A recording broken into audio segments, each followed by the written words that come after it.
Hoy, 25 de julio, queremos celebrar el nuevo aniversario de Caracas justamente aquí, desde la Quinta de Anauco, el mejor espacio para reconectarnos con nuestra identidad caraqueña.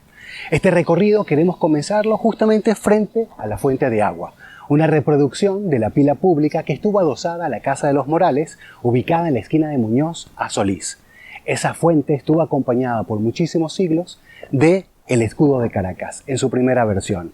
Gracias a la Asociación Venezolana Amigos del Arte Colonial, hicieron las gestiones necesarias para poder preservar y sacar un molde de yeso que pudiera preservar el frontispiece y ese símbolo caraqueño, nuestro escudo de armas, en donde aparece el león rampante acompañado de la cruz y de la vieira.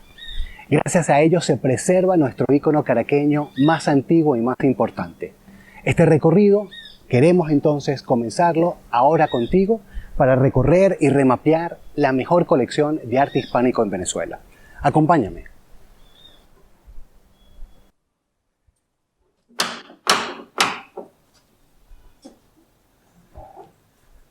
Carlos. Hola, buenos días. Gracias por recibirnos aquí en la Quinta de Anauco. Además que justamente hoy que se cumple un nuevo aniversario de la ciudad de Caracas, no queríamos sino hacerlo contigo porque creemos que aquí vamos a conseguir muchas respuestas a esas preguntas que hablan de nuestra identidad caraqueña. Hay algunos que se pueden estar preguntando de si esto es como una especie de déjà vu, porque ya tú y yo hicimos esta visita en plena pandemia, cuando justamente estábamos confinados en nuestras casas. Y queríamos, desde Caracas en 365, aproximar la casa caraqueña, la identidad caraqueña y, por supuesto, la colección del arte colonial. Y en esa visita, que la hicimos por transmisión en vivo desde la cuenta de Instagram, cuando fuimos a salvarla para poder publicarla, por cosas de ley de Murphy, desapareció. Y es como, tú sabes que en esta época que si no queda registro, las cosas nunca ocurrieron. Y de registros y de sentar memoria, Carlos, tú sabes eso muy bien, porque si algo admiro de tu trabajo es cómo te has dedicado a sentar el conocimiento y tus investigaciones a través de toda una serie de colecciones y publicaciones.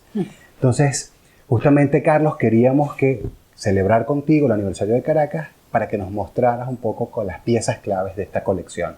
Pero quiero hacerte una pregunta antes. Estamos en Quinta de Anauco, en San Bernardino, en la casa que fue del Marqués del Toro, entre otros propietarios. Pero aquí no fue donde se originó y se exhibió por primera vez la colección del museo. Sí. ¿Dónde fue eso? Efectivamente, el museo se funda en 1942 y se establece en la esquina de Yaguno, en una casa magnífica del siglo XVIII que consiguió el doctor Alfredo Machado Hernández, que es el fundador del museo y de la asociación que dirige el museo. ¿Cuánto tiempo estuvieron en esa casa exhibiendo la colección? Hasta el año 53. Cuando se abre la avenida Urdaneta y desgraciadamente tumban las dos casas mejores de la ciudad, que era la esquina de Yaguno y en la casa de Juan de Vega, el Colegio Chávez. El Colegio Chávez. Sí. Y no hubo manera de salvar esa casa. Todo el mundo protestó, el mundo entero, porque sin exageración, porque hubo cartas del exterior pidiendo que no se hiciera esa barbaridad y se hizo. Tumban la casa de Yaguno y bueno, propiamente no la tumbaron completa, sino la cortaron. Pero ¿por la mitad? Por la mitad, como una torta. Dios mío, y después qué crimen. hubo otro corte con la avenida Baralt. Claro. Entonces se estableció un hueco ahí que, siendo la esquina más bonita de la ciudad, se convirtió en la más siniestra de la ciudad. Qué lástima. ¿Cuánto tiempo pasó para que ustedes pudieran conseguir una nueva sede aquí en San Bernardino? Bueno, casi 10 años, casi 9 años. O sea, que la colección permaneció guardada por 10 años. Guardada ahí en el pedazo que quedó de la casa, pero al abrir la avenida Baralt era inminente que teníamos que salir de ahí y traer la colección a otro sitio. Y gracias a la familia Erazo es que se consigue la donación de esta casa. Que son los últimos propietarios de la quinta. Sí, la vivieron hasta acá, hasta 1958. Okay. Y en el 58 es la donación, pero hay un periodo de restauración entre el 58 y el 60. Y se abre finalmente el 61. Es la primera junta de... Para poder adecuarla como una sala expositiva. Para poderla instalar, claro.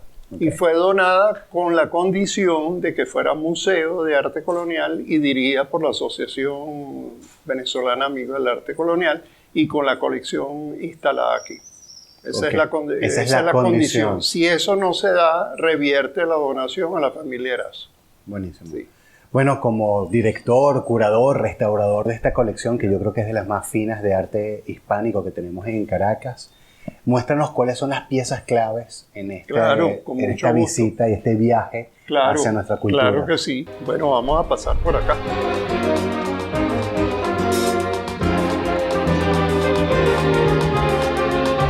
Estamos en una sala informal, Carlos. No, esta es la sala de entrada. La sala de entrada. Sala de entrada. Que hasta acá llegaban los que tenían menos confianza en la familia. Bueno, no. Es un llegadero. Pues. Es un llegadero. Sí. Alguien que venía a entregar una carta podría llegar hasta acá o hasta afuera. Sí, podría ser, o en el corredor, ¿no? Okay. Sí. Bueno, esta sala está instalada como una sala del siglo XVII. Okay. Porque nuestra historia empieza en la segunda mitad del siglo XVII porque hubo un terremoto en 1641 que destruyó todo lo que se había adelantado hasta ese momento, ¿no? Casi que una refundación de la ciudad tal cual, del terremoto. Tal cual. Entonces todo lo que tenemos es después de eso. Y por supuesto que no inmediato a esa mitad, sino que ya casi finales del siglo XVII, ¿no? Lo que se puede conservar. Sí, y además la población era pequeña, el estilo era español absoluto, pocos muebles, porque en esta época hay pocos muebles, escaparate, cama, banco, silla y mesa. Lo más utilitario. Las mesas, sí, y la mesa puede servir para todo tipo de cosas. O sea, no es una mesa para comer, una mesa para escribir, una mesa para coser, es una mesa que es multiuso. Okay. Hay una mesa aparte que es bufete, como la que tenemos aquí, y lo que quería enseñar como pieza especial de esta sala y del museo es este arcón o baúl de laca mexicano. Esto lo trajeron los monjes que fundaron el Hospital San Juan de Dios de La Guaira, que existió hasta no hace mucho, ¿no? ¿Y lo traen de dónde? De México. De México. Sí, a comienzos del siglo XVIII. Es un baúl del siglo XVII, de finales del siglo XVII. Es una escuela de laca que se estableció en México por unos chinos que llegaron por el Pacífico y hicieron una escuela de laca. Y esta producción es en laca negra y las hay también en laca naranja. Las Descalzas Reales de Madrid tienen dos baúles parecidos a esto, de laca naranja. Y precisamente en estos momentos, acaba de ingresar uno en el Museo de Los Ángeles. Es casi igual a esto. Similar. Sí, casi igual, porque nunca se puede decir que igual, porque en esta época, hasta el siglo XIX, es cuando se hacen muebles en serie. Pero estos eran muebles únicos, estos eran simplemente artesanos que hacían una pieza. Puede ser que hayan hecho dos iguales para que fueran parejas. Simultáneamente. Incluso podría preguntarse si ese de Los Ángeles, de tantas vueltas que dio, a lo mejor es pareja de ¿no? Y sencillamente se separaron en algún momento en el siglo XVII. Y en ese momento el mueble laqueado es una innovación en ese momento. Bueno, es una pieza de lujo. Okay. Es una pieza de lujo, esto es una cosa importante que trajeron los monjes. Una cosa curiosísima es que se haya conservado en La Guaira, además con el clima infectos de La Guaira, con el salitre y todo eso. Bueno, de hecho, afectó las abrazaderas de este mueble. ¿Las partes metálicas? Sí, quedaban bastantes, pero tuvimos que reconstruir 13. Wow. Y de hecho perdió la bisagra de cerradero, la perdió. ¿Qué tipo de objetos se guardaba en un baúl? Lo que uno quisiera. Depende del propietario. Claro, pero siendo una pieza de lujo, por supuesto que eran cosas finas lo que se guardaba adentro. Bien sea, en el caso de la iglesia, serían quizás las vestiduras, ¿sí? Claro. De los objetos litúrgicos, quizás. Exactamente. Bueno, esto tiene distintas influencias. Es muy curioso porque aquí Estoy viendo como unos los querubines. medallones centrales pues muestran unos personajes que parecen persas, ¿no? Pero hay elementos europeos como los angelitos y los dos señores estos que están custodiando la cerradura. Sin embargo, al costado donde están las asas para cargarlo, son unos medallones que parecen aztecas, Sí. ¿no? Eso Como el tiene calendario. sí, un carácter totalmente mexicano, ¿no? O sea, que es único en su clase y lo tenemos aquí en Caracas. Y lo tenemos acá. Hay pocos, mejor dicho, pero hay varios regados en el mundo. El Palacio Doria Pamphili de Roma tiene 2 pequeños en perfecto estado. El de las descalzas naranjas que ya cité están en perfecto estado porque estaban en manos de monjas y eso no se ha movido de ahí nunca. Claro. En cambio, este pobre estuvo en uso hasta el año 43. Eso hay que verlo, ¿no? ¿Y en La Guaira? En La Guaira. Lo que pasa es que en el 43 la gente era más respetuosa. No, hoy en día yo creo que ya no existiría. Pero en aquel entonces estaba es ahí. sobreviviente, entonces. Sí, lo compró un anticuario que se lo vendió al museo en ese momento, ¿no? Y fue objeto de todo tipo de estudios. Se pensaba que era peruano, se pensaba... Bueno, en aquella época no se sabía absolutamente nada. Y cada uno daba opiniones y tal, pero hoy en día se sabe perfectamente que Perimbán, eso es México. En México. Sí, la escuela de Laca. La escuela de Laca sí, de México. Sí. Y adentro tiene una policromía muy sencilla, una cosa, está pintado rosado y tal. Okay. Y más nada. ¿Podemos seguir a la siguiente sala? Sí, claro.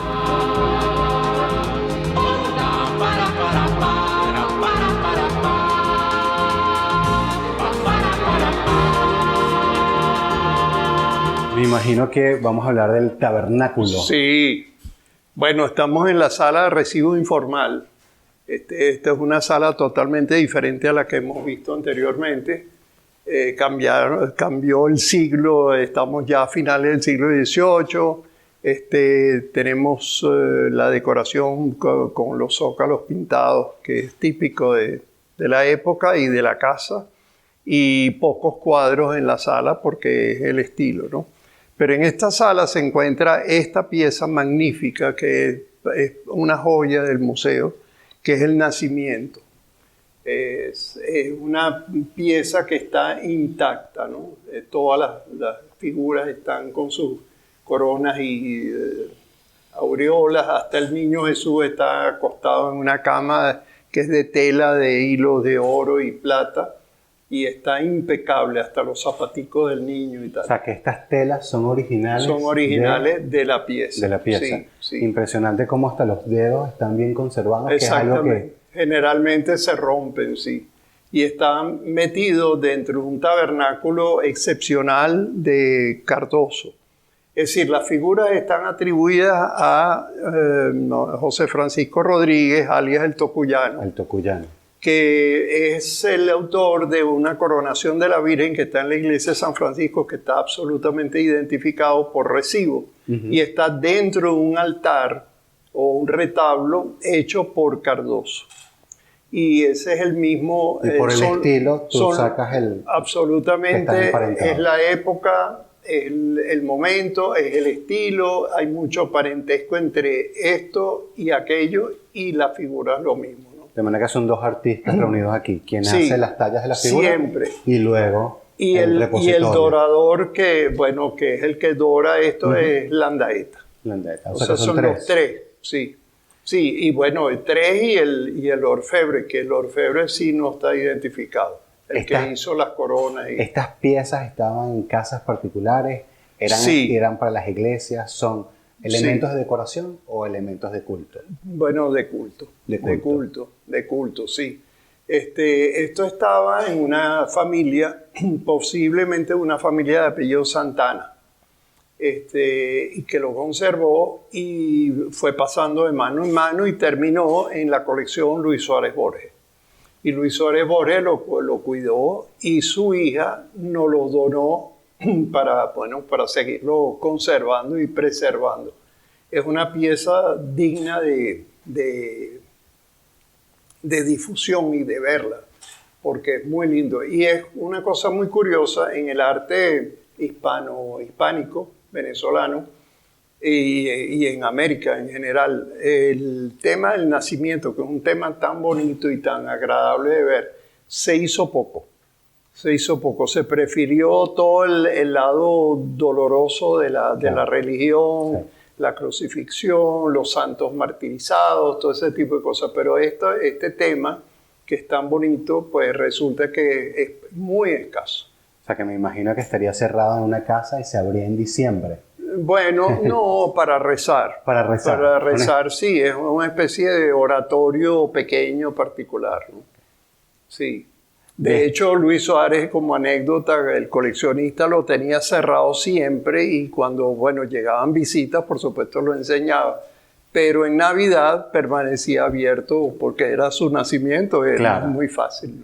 Podíamos encontrar tabernáculos también en iglesias, ¿verdad? Sí, claro. Okay. Claro. ¿No eran muy comunes? En San Francisco hay dos, a la entrada de la iglesia hay dos okay, tabernáculos, claro, más pequeños, pero sí.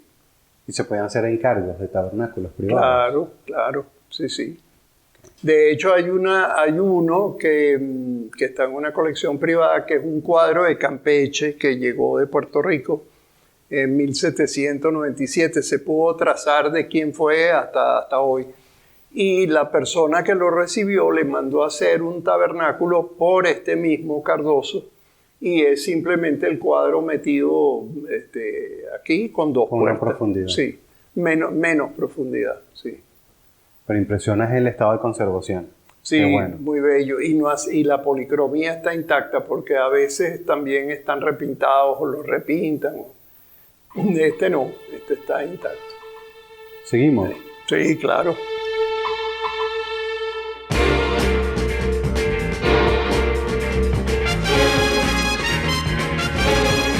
Carlos, te tengo que confesar que esta es mi sala favorita de todo el museo, porque además me parece que es una recreación para mí, lo más parecido como un harem. Y siempre me pregunto de dónde viene esa costumbre de hacer estas recreaciones, estas decoraciones en la casa caraqueña.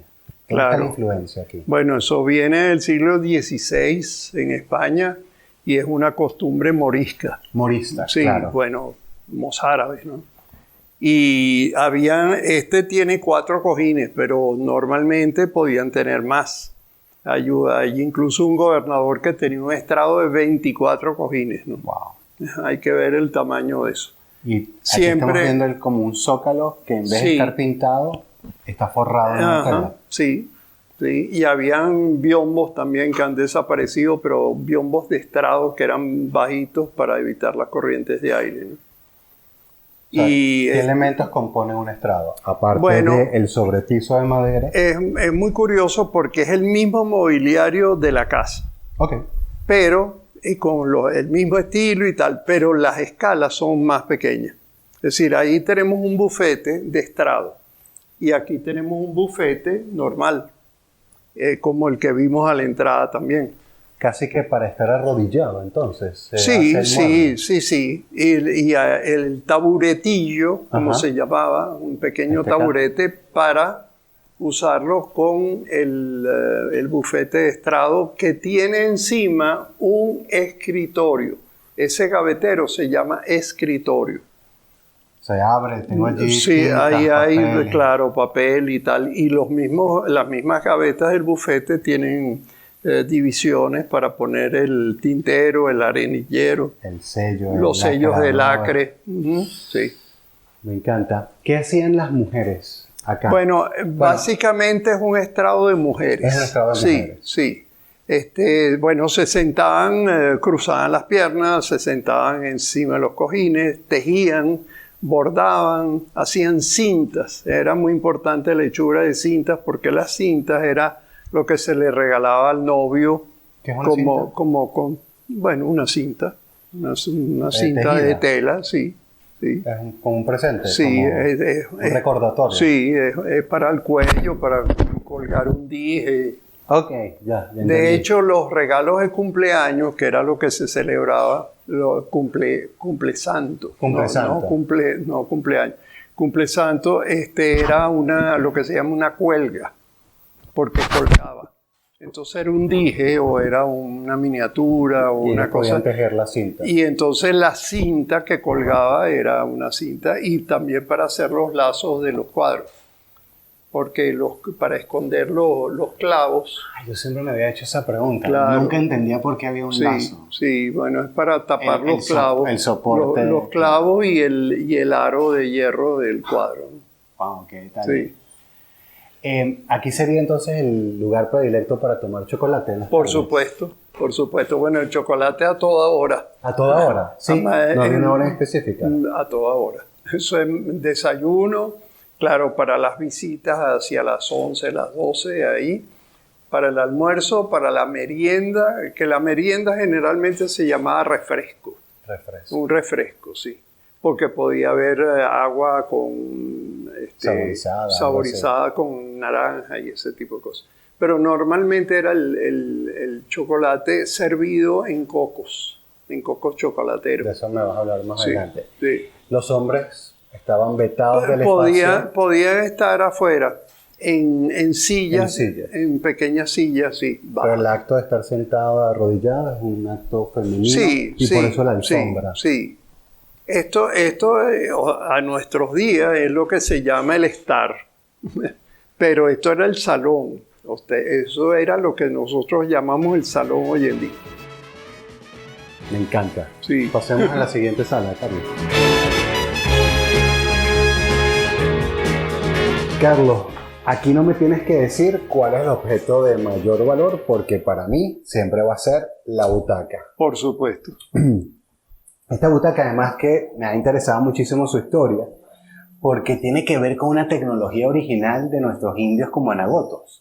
Claro, Que el diseño, ese principio de cruz y de inclinar el respaldar y el asiento, es algo propio de nosotros, que además desde acá creo que se expandió a toda la región y se hicieron las distintas interpretaciones. Bueno, eso era lo que se creía hasta ahora. Ok, cuéntame el cuento tú entonces.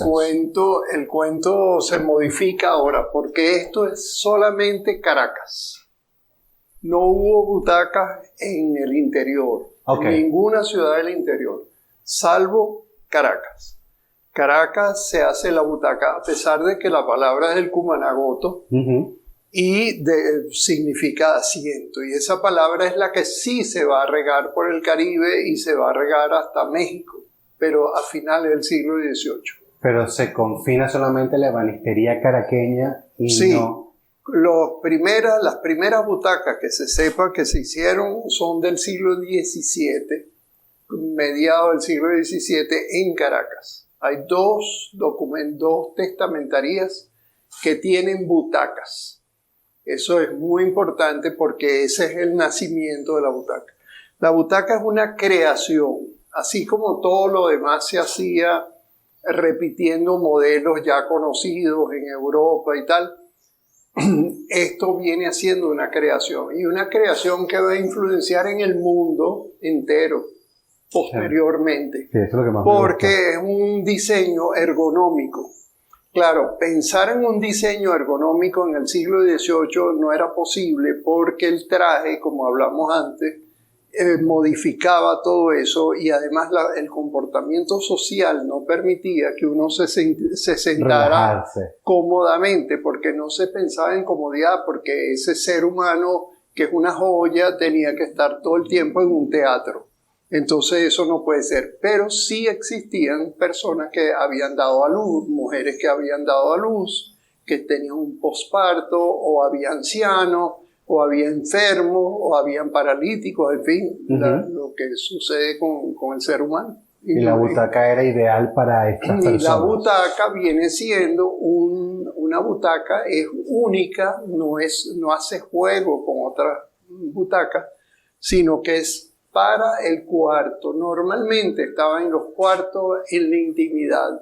Es decir, cuando estaban en bata o estaban en ropas cómodas y cuando inevitablemente tenían que pasar toda la vida o todo el día sentados, y por eso es que los brazos son anchos, porque son unos brazos planos, anchos, donde se puede poner libros, se pueden poner vasos, se puede poner una vela con un candelero, o se puede poner algún alimento, alguna cosa, o el breviario y el rosario para rezar. Claro.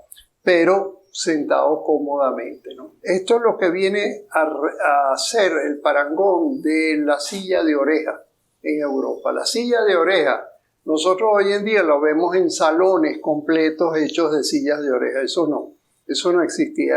Existía una sola silla de oreja en el cuarto. ¿Y por qué tiene orejas? Porque en Europa hace frío, hay corrientes de aire, entonces por eso es que tienen esta protección alta que aquí no la hay porque el clima no. Sin embargo, sí hubo sillas de oreja. No existen, pero en los documentos aparecen. ¿Y esta butaca podría estar aquí como en el despacho? Bueno, pueden haber butacas en la sala o en el despacho, porque puede haber algún familiar que quiera asistir a una firma de algún documento, o puede haber un anciano muy representativo de la familia que quiere estar sentado ahí y se le permite, es un caso raro, pero se le permite estar sentado cómodamente. Esa es la idea. Cuando veo la butaca, me recuerda a esa famosa silla de Jerry Redwell, que es la famosa silla roja y azul. Claro. Que tiene esa inclinación. Bueno, a eso vamos. Eso vamos. Nuestra silla como Anagota llegó a impactar a ese nivel de influencia. Sí lo fue. Sí lo fue, porque hay una cosa importantísima de decir por qué es una creación. Porque en el mundo entero, desde la más remota antigüedad, siempre el asiento fue plano. Puede ser curvo, como el trono de Tutankamón, por ejemplo, porque enseguida van a decir, pero el trono de Tutankamón, sí, pero no es inclinado para atrás, es simplemente una curva por las caderas, una cosa un poco ergonómica, vamos a decir así, o quizás por el traje, no sé, pero nunca inclinado. Eso de inclinar es una cosa moderna que nosotros lo entendemos porque todas las sillas ahora están hechas así, pero viene de aquí, porque las butacas empiezan a hacerse en el siglo XVII, por supuesto con los adornos propios del siglo XVII, evoluciona en el siglo XVIII, el rococó, después el neoclásico, aquí tenemos una con las patas cabrioladas que terminan en 3 uñas. Es decir, hay una serie de modelos, digamos, de adorno, pero siempre lo que es el diseño inclinado, el respaldo inclinado del asiento y del respaldo es único y es del Kumanagoto y es de la silla indígena. Entonces eso va evolucionando y en Venezuela empiezan a desaparecer después de la segunda mitad del siglo XIX. Llegan a hacerse butacas hasta después de la guerra de independencia. Uh-huh. El primer ebanista que recupera la butaca es Whiting, Joseph P. Whiting, que se instala en 1824 y empieza a hacer muebles de estarcido dorado, pero hay gente que le pide butaca.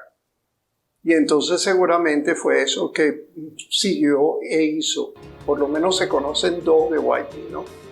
¿Cuál es la siguiente sala, sí, Carlos?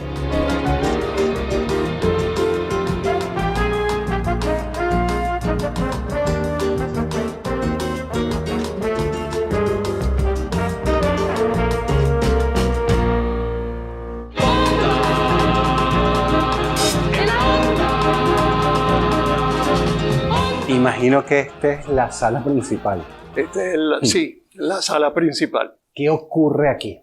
¿Cuáles son los eventos? Si cada uno tiene un programa, la sala principal que siempre está como cerrada para la familia, es como un espacio que se abre para recibir a los visitantes, ¿qué ocurre? ¿Siempre es un festejo lo que motiva a esta sala? No, puede ser una visita, una sola persona, pueden ser 2, 10 personas, o ya puede ser una reunión social, un baile puede ser también. Pero claro, hay que retirar todos los muebles de la sala en ese caso, ¿no? Pero normalmente es una sala teatral. Es una sala que se abre previo aviso de una visita que siempre se anuncia anteriormente, y la señora se pone en el canapé. Se sienta en el canapé a un lado, como un teatro, donde se arregla muy bien el vestido, que es muy amplio para que cuelgue como debe ser, y entonces entran las personas a saludar. Normalmente son los caballeros, los besamanos, y los sirvientes están atentos donde se va a desarrollar la conversación. Entonces, cuando se hace apenas un gesto, el sirviente acerca a cualquiera de las sillas, los taburetes, que no son sillas sino taburetes, y las otras son sillas de brazo, las acercan donde está la señora y se forma un círculo y se van formando grupos de conversación, ¿no? ¿Cuál es el objeto de toda esta colección de muebles que es el más resaltante en la sala? Aquí estamos viendo una silla que es una cosa muy particular y muy importante porque es el mueble mejor documentado de la historia del mueble en Venezuela, ¿no? Es una silla hecha de pardillo y tiene un respaldo muy curioso que no se le parece a los demás respaldos de las sillas que conocemos del siglo XVIII. Durante mucho tiempo la pregunta estaba, ¿por qué ese diseño? ¿De dónde sale ese diseño? Bueno, ¿Estás hablando de este diseño de respaldar? Sí. Esta silla la hizo Antonio José Limardo, que Limardo el padre de él era Grimaldi y el apellido se corrompió y se convirtió en Limardo. Bueno, la familia Limardo es una sola en Venezuela. Cuando se oye ese apellido es indudablemente descendiente de la misma camada. Sí, que llegó a Margarita, hacía carpintería para las cureñas y tal. Pero luego los hijos que pasaron a Caracas, Antonio José Limardo es un famoso ebanista, al cual la universidad tenía sus reuniones y el paraninfo de esa universidad era la capilla de Santa Rosa de Lima, porque era la Real y Pontificia Universidad, o sea, la iglesia y la universidad mezcladas. Sí. Era seminario y era universidad. Es donde surge, donde hace la génesis, la Universidad Central comienza en el seminario de Santa Rosa. Y ahí hay una cátedra donde se dan los discursos, pero resulta que había que pedir prestados sillas a los conventos y a las iglesias y tal para poner sillas dentro y que la gente oyera esos discursos cómodamente sentado. Pero en 1793 el claustro de conciliarios decide mandar a hacer un grupo de 52 sillas para el público, digamos, que asistía a esas cosas. Y entonces le mandan a hacer a Limardo estas 52 sillas. ¿Por qué son 52? Son 50 más 2 que son las importantes, que es la del rector y la del obispo, que son los porque es real y pontificia. Real y pontificia, exactamente. Entonces delante de la mesa hay 2 sillas importantes que son casi iguales a esta, pero tienen un copetico que las distingue, sí, más elaborado, y las patas, curiosamente, son de garra y esfera. En este caso son de 3 uñas, que es lo típico de finales del siglo XVIII. Bueno, ese encargo figura en la documentación de la universidad. Y por supuesto están todos los recibos del terciopelo, del relleno, de la compra de la madera, que es pardillo. Están los forros, porque estas sillas normalmente le ponían un forro para protegerlas, para que no se dañaran, y cuando venían los actos les quitaban los forros. Eso era muy típico incluso en las salas.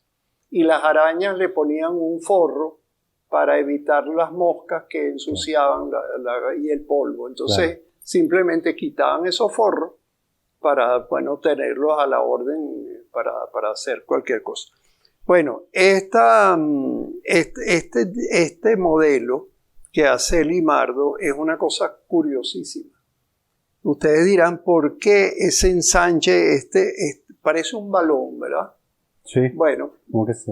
bueno, es muy sencillo.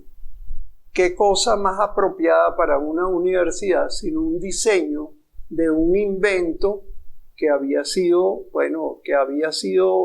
revolucionario en todo el mundo porque era la primera vez que se veía en la Tierra desde arriba? El balón aéreo, el balón de Montgolfier. Claro. Esto es el balón de Montgolfier. Ahora veo la forma en el respaldar. Esto es un balón, es la balomanía, se hacen cómodas en forma de balón, jaulas de pájaros en forma de balón, botones en forma de balón, sombreros, cañas de bastones, hasta los chalecos tenían bordados unos baloncitos. O sea, es lo que todo el mundo está hablando, porque es como el hombre que fue a la luna, pero en pequeño es la primera vez que se eleva un balón y con miedo ponen unos animales para ver si sobreviven. Y sobrevivieron, una gallina, un cochino, no me acuerdo cuánto, y volvió a caer y bueno, perfectamente. Claro. Y la última tecnología tenía relación con la universidad, el conocimiento de esa innovación. Es el conocimiento, exactamente. Entonces, ¿qué más representativo que esto para una universidad, no? Eso nunca se había dicho ni se había pensado hasta que descubrimos eso. Carlos, si estos son los muebles para esa capilla de Santa Rosa de Lima, ¿se puede decir que son los mismos muebles que se utilizaron para la firma del Acta de Independencia? Por supuesto, porque la firma del Acta de Independencia se hace en un salón público que no había, un aula magna. Un aula magna. En pequeño, pero bueno, suficiente para los que iban a actuar allí, y con un mobiliario y la representación que hace Juan Lovera. Sí. En 1836, años después, como 20 años después, pero él tomó dibujos y tal, y las pinta, pero están forradas de verde. Correcto. De verde. Eso puede ser una licencia del pintor, porque los uniformes eran rojos, y entonces mucha gente con los uniformes rojos y sillas rojas era como mucho, digo yo. Ajá, pero también puede haber sido que las sillas las mandaron a forrar de verde porque el verde era el color a la moda del imperio y del directorio. Y en el expediente que existe de esta silla no se habla del color. Sí, en esto cuando se hacen son de rojo carmesí. O sea que pudo haber cambiado en el tiempo la tapicería. Pudo haber cambiado, una modernización porque habían pasado unos cuantos años. Seguimos al siguiente espacio, Carlos. Sí, claro. Yo me imagino, Carlos, que esto es lo más parecido al comedor de la casa. Sí, en efecto, es el comedor. Bueno, aunque no se llamaba comedor, esto se llama la galería. La galería. Sí, pero las vitrinas o las alacenas debajo de las ventanas o las alacenas empotradas en la pared hablan y dicen que esto es el comedor, porque ahí es donde se guardan las vajillas, los platos, los manteles y tal. Aunque la cocina está completamente separada del comedor. Sí, por los olores. Sí. ¿Se servía la mesa entonces en los comedores? Bueno, claro, y las mesas, igual que en el salón, y las sillas están pegadas a la pared. De hecho, aquí hay mesas plegables, y por eso viene el dicho de dónde vamos a poner la mesa. Es decir, ¿dónde ponemos la mesa? Entonces ponemos el mueble, para nosotros es poner el mantel y los cubiertos. Correcto. Pero viene de esa costumbre de la mesa, porque se podía comer aquí, o se podía comer en el corredor, o póngame la mesa en mi cuarto, o póngamela en el corredor. O sea, que es físicamente poner la mesa. Poner la mesa y entonces se pone. Porque no había un espacio fijo donde comer. Pero los banquetes de domingo con la familia eran mesones que se ponían en la galería, que bueno, se fue llamando galería y poco a poco tomó el nombre de comedor, pero eso es finales del 18. Bueno, esta casa es finales del 18, 1797, y luego, poco a poco, bueno, se convierte en comedor definitivamente. Porque además ya estaban los espacios para colocar la vajilla. Exactamente. Era más práctico mover la vajilla hasta así la mesa. Cuéntanos de esta vitrina, Carlos. Bueno, esta vitrina tiene lo poco que se ha salvado de la platería civil. La platería civil fue fundida, empezó a fundirse poco después del terremoto de 1812, porque la gente empezó a fundir sus vajillas para poder pagar las reparaciones de los edificios. No tanto por el proceso de independencia, sino... No. En ese momento todavía no existe independencia, está en gesto. Bueno, quiero decir, el proceso de comenzar... No, lo terrible es que después de haber gastado esa plata, claro, entonces viene 1814, en donde el gobierno obliga a los propietarios de vajillas a fundirlas para pagar la guerra, los gastos de la guerra. Entonces eso sí es terrible porque acaba definitivamente con la platería civil. Y los cocos chocolateros, por supuesto, importantísimos, que tenían poca plata en sí. Entonces no valía la pena desarmar el coco para rescatar un poquito de plata, ¿no? Aparte de que, bueno, podían ser 24 cocos y nos ha quedado una muestra. O sea, cuando aparece esa ahora en subasta, que están apareciendo falsos, aparecen en pareja.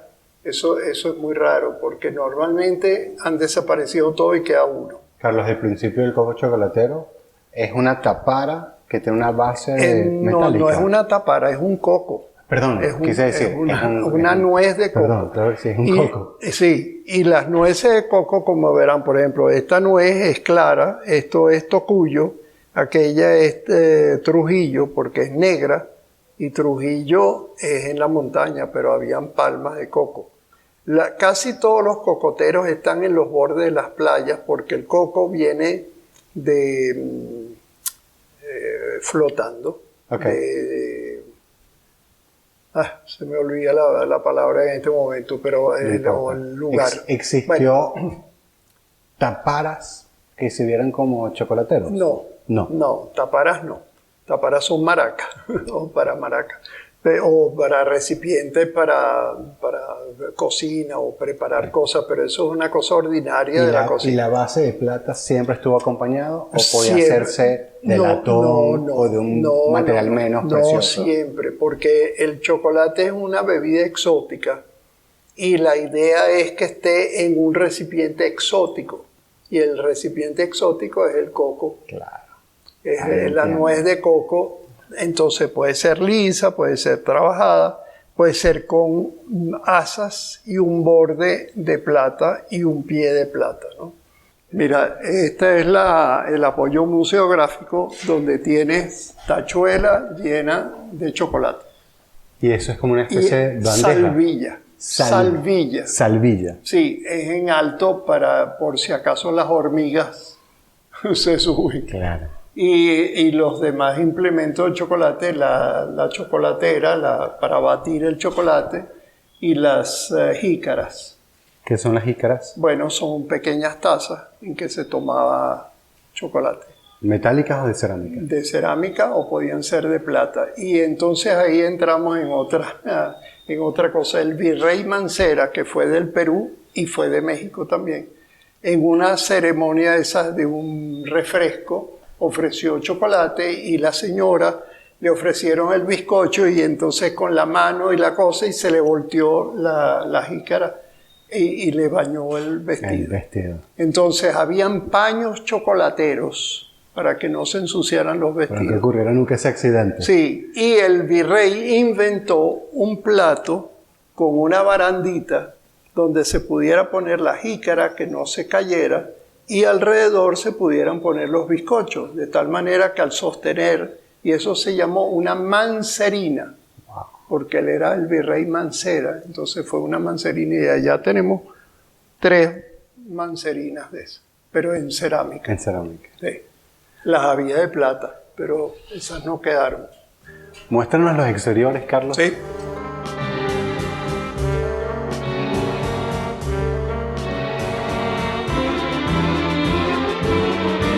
Yo no encuentro otra mejor manera de celebrar el aniversario de Caracas que no sea en Quinta de Anauco, porque es como un fiel testigo de lo que ha sido la mejor de la arquitectura y del arte colonial, ¿no? Encontrar en estos objetos todas esas historias ocultas que finalmente lo que hablan es de nuestra identidad y de nuestro Por sentido supuesto. de pertenencia y de orgullo. Así es. No me queda más que, bueno, darte las gracias, no solamente por la visita, sino por haberte preocupado en defender esta colección a capa de espada, que sé que la proteges, la cuidas y la restauras hasta los más mínimos detalles. Bueno, espero que a todos los venezolanos le toca eso. No solamente yo, sino todo el que venga proteja esto y cuide, y los invito a que vengan a visitar la Quinta de Anauco, que está abierta por citas por ahora. Ok. Dada la pandemia y todo esto, se hacen grupos pequeños o grandes, se puede visitar. Hay conciertos los fines de semana, cada 15 días más o menos, hay conciertos muy buenos con la debida distancia y cuidando digamos, lo del contagio, ¿no? Correcto, Es decir, distanciamiento social. prevenir el contagio. Ok. Y bueno, estamos a la orden. Tenemos, aparte de las visitas guiadas, que se pueden contratar, formar un grupo para visitar la guiada. Y luego hay libros también sobre el tema que están a la venta en la oficina. Ok. ¿Tus publicaciones están disponibles acá? Sí, mis publicaciones y de otras personas que han incursionado en el tema, ¿no? Como Mahler, el libro de Mahler, de fallecido Mahler, Ok. o Alzabara, la historia de la música en Venezuela, o Graciano Gasparini, todo lo que es el ramo de arquitectura colonial. También tenemos libros que no se consiguen normalmente en las librerías, y los precios son bastante buenos, porque justamente no pretendemos hacer negocios, sino divulgar. Divulgar el conocimiento. Así es, Nada, así es. la invitación entonces es que sigan las redes de Quinta de Anauco en Instagram para que puedan contratar y reservar las visitas guiadas. Desde Caracas en 365, agradecerte a ti, a Carlos, agradecer a la Asociación Venezolana de Amigos del Arte Colonial por permitirnos esta revisita y poder dejar asentado una experiencia de la mano de Carlos, y que además bien merece poder celebrar de esta manera un aniversario más de Caracas 445.